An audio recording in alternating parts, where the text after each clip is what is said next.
नमस्कार, स्वागत है आपका हमारे इस विशेष कार्यक्रम शिवराज का शतक में। मैं हूं आपके साथ मोनिका सिंह। मध्य प्रदेश की शिवराज सरकार के 100 दिन पूरे हो गए और इन 100 दिनों में सीएम शिवराज के सामने जो बड़ी चुनौती सामने आई वो चुनौती थी कोरोना से जंग लड़ने की। लेकिन सीएम शिवराज की सोच और बेहतर निर्णय से प्रदेश कोरोना को हरा करके जीत की ओर अग्रसर है। इतना ही नहीं, सीएम शिवराज ने कोरोना काल में सभी वर्गों की चिंता की है। देखिए हमारी ये खास रिपोर्ट।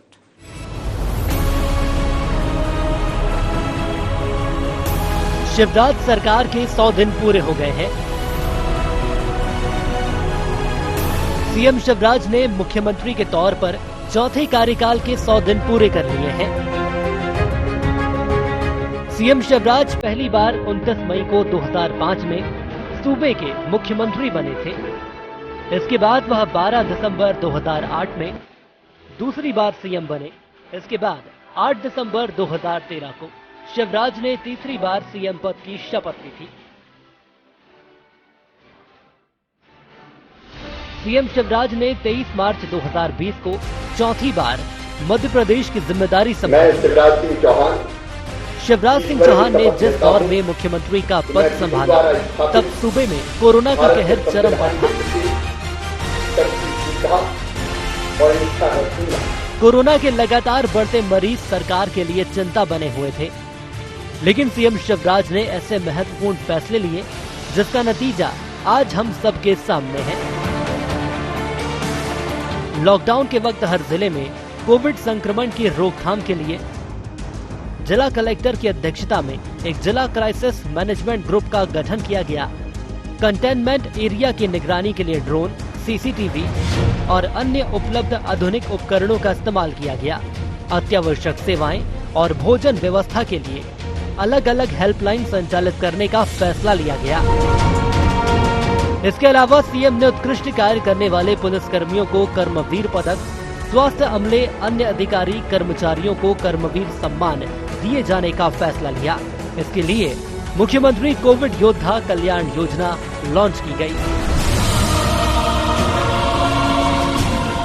इसके अलावा कोरोना काल में सूबे के मुखिया शिवराज ने मेडिकल संबंधी महत्वपूर्ण फैसले लिए।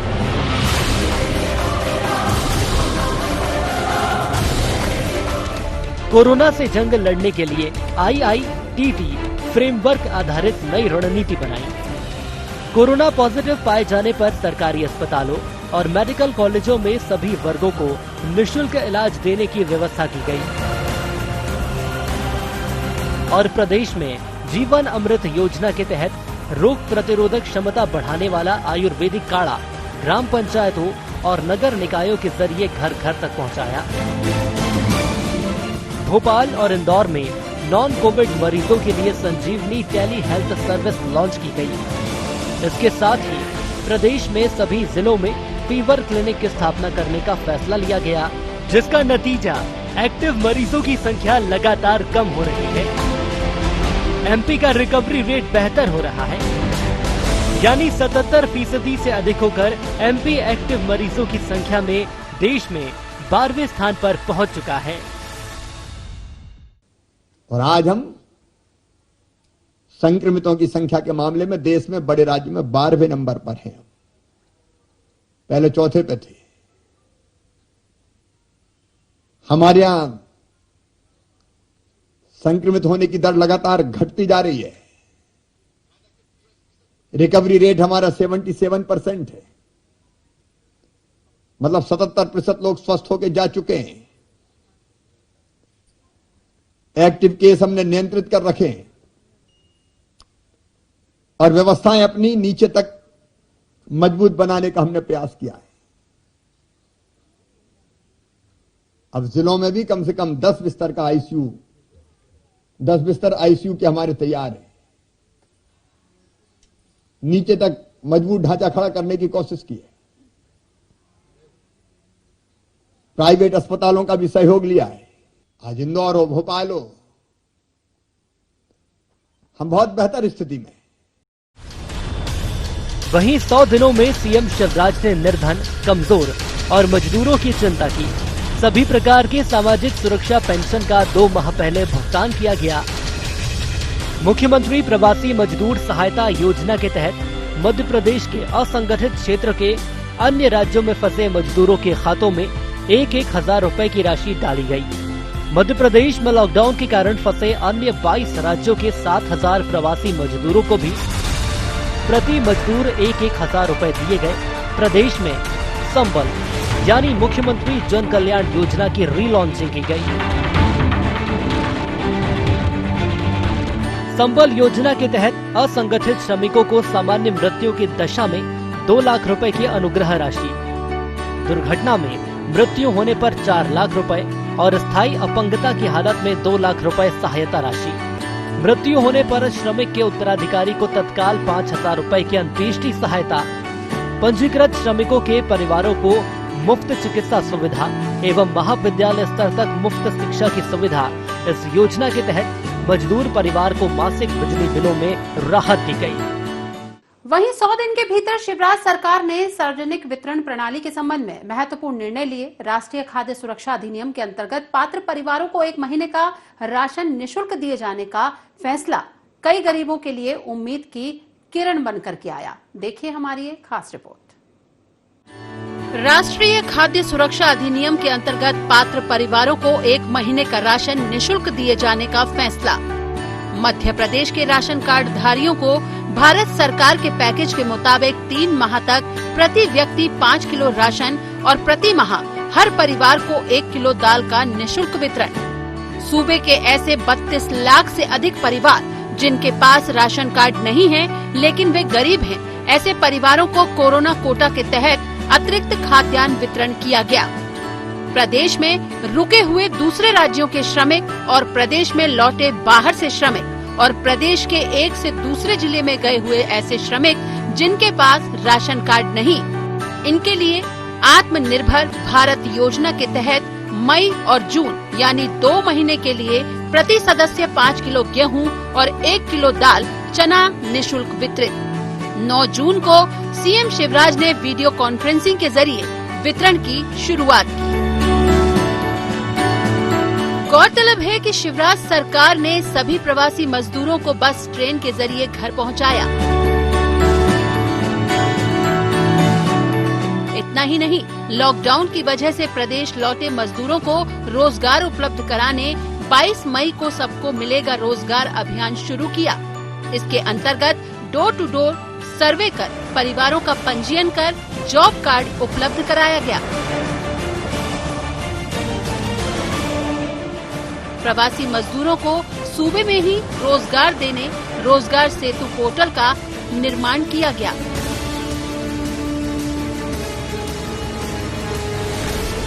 बीस जून की स्थिति में इस पोर्टल पर 7,30,000 प्रवासी मजदूरों का पंजीयन हो गया।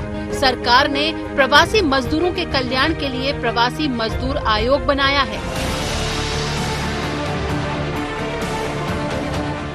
इसके अलावा प्रवासी श्रमिकों ग्रामीणों इलाकों में मनरेगा अंतर्गत रोजगार उपलब्ध कराने श्रम सिद्धि अभियान की शुरुआत की गई।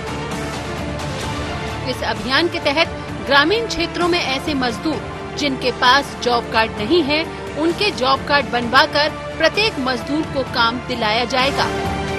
मनरेगा में इतिहास में सर्वाधिक मजदूरों को काम मिल रहा है।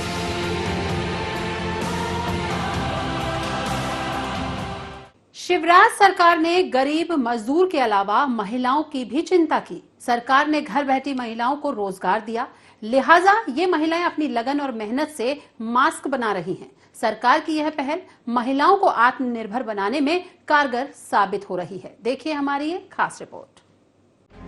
शिवराज सरकार के अथक प्रयास ने न केवल मजदूरों गरीबों की चिंता बल्कि महिलाओं को भी बल दिया। कोरोना संकट काल के समय भी रोजगार के नए अवसर सृजित कर एक अनोखी पहल की।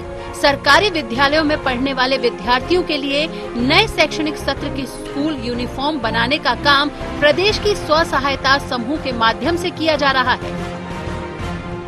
इसके अलावा जीवन शक्ति अभियान के जरिए नगरीय क्षेत्र की महिलाओं द्वारा मास्क बनाए जा रहे हैं। इसके एवज में 11 रुपए प्रति मास्क की दर से राशि सीधे महिलाओं के खाते में पहुंच रही है। शिवराज सरकार ने ग्रामीण इलाकों में विकास करने के मकसद से पंच परमेश्वर योजना लॉन्च की।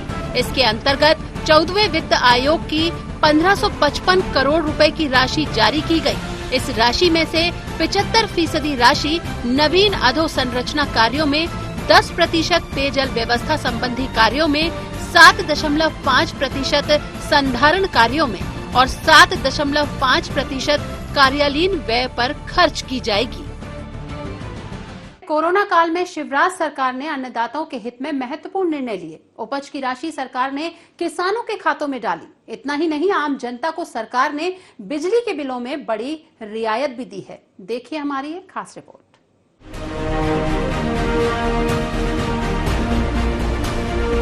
सूबे के मुखिया शिवराज ने अन्नदाता का भी ध्यान रखा। इस जिम्मेदारी का सूबे के मुखिया शिवराज सिंह चौहान ने बखूबी निर्वहन किया।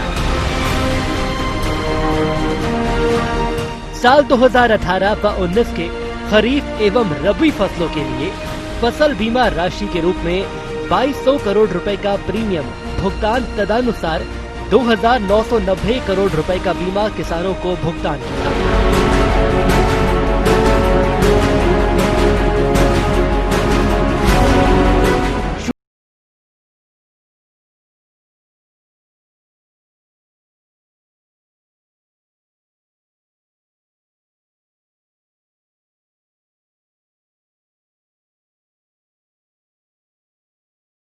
बेचने की सुविधा दी गई। परिणाम यह रहा कि मध्य प्रदेश में देश का सर्वाधिक गेहूं का उपार्जन हुआ। मध्य प्रदेश में 129 लाख मीट्रिक टन से ज्यादा गेहूं हुआ, जबकि पंजाब देश में दूसरे स्थान पर रहा। आजादी के पहले और बाद में पंजाब के आगे कोई नहीं निकला। मध्य प्रदेश पंजाब से आगे निकल गया। गेहूं खरीदी में नया रिकॉर्ड मध्य प्रदेश ने बनाया। देश में नंबर 1 मध्य प्रदेश। इसके अलावा मध्य प्रदेश के मुखिया शिवराज सिंह चौहान ने लॉकडाउन के समय आए बिजली बिलों में जनता को न सिर्फ राहत दी, बल्कि बड़ी घोषणा करते हुए बिलों की राशि आधी कर दी। सभी गैर घरेलू, गैर औद्योगिक, निम्न दाब एवं उच्च दाब औद्योगिक उपभोक्ताओं के बिजली बिलों के फिक्स चार्जेस की वसूली स्थगित कर दी।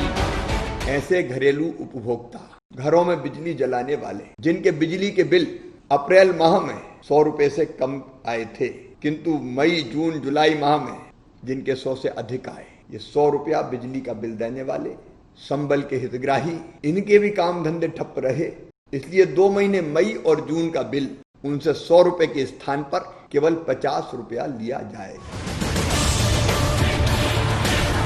बिजली के बिलों में दी जाने वाली रियायतें सभी गैर घरेलू, गैर औद्योगिक, निम्न दाब एवं उच्च दाब औद्योगिक उपभोक्ताओं के बिजली बिलों के फिक्स चार्जेस की वसूली स्थगित कर दी। दुकानों, शोरूम, अस्पताल, restaurant, marriage garden, parlour, MSME और बड़े उद्योग आदि के माह अप्रैल से जून 2020 तक के बिजली बिलों के फिक्स चार्जेस की वसूली स्थगित कर दी। यह राशि अक्टूबर 2020 मार्च 2021 के मध्य 6 समान किश्तों में बिना ब्याज के जमा की जा सकेगी। लगभग 12 लाख छोटे उद्यमियों, दुकानदारों, छोटे व्यवसायियों की लगभग 700 करोड़ रुपए की राशि आगामी महीनों में ली जाएगी। संबल के हितग्राही तथा ऐसे घरेलू उपभोक्ता जिनके बिजली के बिल अप्रैल में 100 रुपए या उससे कम आए थे, मई, जून, जुलाई में भी 100 रुपए से कम आएंगे। मई, जून, जुलाई की राशि के स्थान पर सिर्फ 50 रुपए महीने का भुगतान करना होगा। लगभग 63 लाख हितग्राहियों को 100 करोड़ रुपए का लाभ होगा। घरेलू उपभोक्ता जिनके बिजली के बिल माह अप्रैल में 100 रुपए से कम आए थे, किंतु मई, जून और जुलाई माह में 100 रुपए से अधिक परंतु 400 रुपए से कम आए हैं या आएंगे, उन्हें मई, जून और जुलाई माह के बिजली के बिल के स्थान पर सिर्फ 100 रुपए प्रति माह का भुगतान करना होगा। इससे लगभग 28 लाख हितग्राहियों को 150 करोड़ रुपए का लाभ मिलेगा। 97 लाख से अधिक बिजली उपभोक्ताओं को विभिन्न श्रेणियों में बिजली बिलों में 623 करोड़ रुपए से अधिक की राहत। कोरोना संकट के बीच शिवराज सरकार ने छात्रों के हितों को ध्यान में रखते हुए कई महत्वपूर्ण फैसले लिए। छात्र छात्राओं के खातों में राशि डाली। इसके साथ ही सभी विद्यार्थियों को इस साल जनरल प्रमोशन देने का बड़ा फैसला भी शिवराज सरकार ने लिया। देखिए हमारी ये खास रिपोर्ट। कोरोना संकट के बीच शिवराज सरकार ने छात्रों के हित में भी कई महत्वपूर्ण फैसले लिए। विद्यार्थियों के खातों में मध्याह्न भोजन योजना की, रसोइयों के खाते में उनकी पारिश्रमिक की लगभग 165 करोड़ की राशि जमा की। साथ ही छात्रवृत्ति योजनाओं के अंतर्गत 430 करोड़ की राशि मिशन वन क्लिक के माध्यम से छात्र छात्राओं के खातों में राशि डाली। इसके अलावा कक्षा 1 से 11 तक के सभी विद्यार्थियों को इस साल जनरल प्रमोशन दिया और वर्तमान शिक्षा सत्र 2020 और 21 के लिए आगामी आदेश तक निजी विद्यालयों द्वारा कोई शुल्क वृद्धि नहीं किए जाने का भी निर्णय लिया। यानी लॉकडाउन की अवधि में निजी स्कूल विद्यार्थियों से केवल ट्यूशन फीस ले सकेंगे। वहीं केंद्र सरकार के जल जीवन मिशन के तहत ग्रामीण क्षेत्रों में निवास करने वाले सभी परिवारों को साल 2024 तक नल कनेक्शन लगाकर पेयजल दिया जाएगा। सूबे में 2024 तक 1 करोड़ नल कनेक्शन लगाए जाने का लक्ष्य है। साल 2020 और 21 में 26 लाख कनेक्शन लगाए जाने का लक्ष्य है। ग्राम स्तर पर ग्राम जल एवं स्वच्छता समिति बनाए जाने हेतु नियम बनाए जा रहे हैं। इसके अलावा केंद्र सरकार के सहयोग से चंबल प्रोग्रेस वे बनाने हेतु सैद्धांतिक सहमति बनी। ये चंबल के विकास का महापथ बनेगा। महापथ के दोनों तरफ चुनिंदा जगहों पर औद्योगिक इकाइयां और व्यापारिक व्यवस्थाएं बनाई जाएंगी। वहीं मध्य प्रदेश के छिंदवाड़ा जिले धनकसा और शारदा भूमिगत कोयला खदानों का ऑनलाइन शुभारंभ किया गया है। मध्य प्रदेश में उनसे 1.4 लाख टन कोयले का वार्षिक उत्पादन के साथ ही 1000 से ज्यादा लोगों को रोजगार मिलेगा। गौरतलब है कि मध्य प्रदेश कोयला उत्पादन में देश में चौथे स्थान पर है और प्रदेश में सालाना 239 मिलियन टन कोयले का उत्पादन होता है। इसके अलावा मोदी सरकार ने 24 अप्रैल 2020 को ग्रामीण आबादी सर्वेक्षण योजना बनाई। इसके तहत ग्रामीण बसाहट का सर्वे का अधिकार अभिलेख तैयार कर ग्रामीण जनता को उनके भूखंड पर मालिकाना हक दिया जाएगा। एमपी को पायलट राज्य के रूप में शामिल किया गया है। पहले साल में यह योजना 10 जिलों मुरैना, श्योपुर, सागर, शहडोल, खरगोन, विदिशा, भोपाल, सीहोर, हरदा और डिंडोरी जिले के 10,553 राजस्व गांव में लागू होंगी। तो हमारे इस विशेष कार्यक्रम शिवराज का शतक में फिलहाल इतना ही, लेकिन आप देखते रहें IND 24।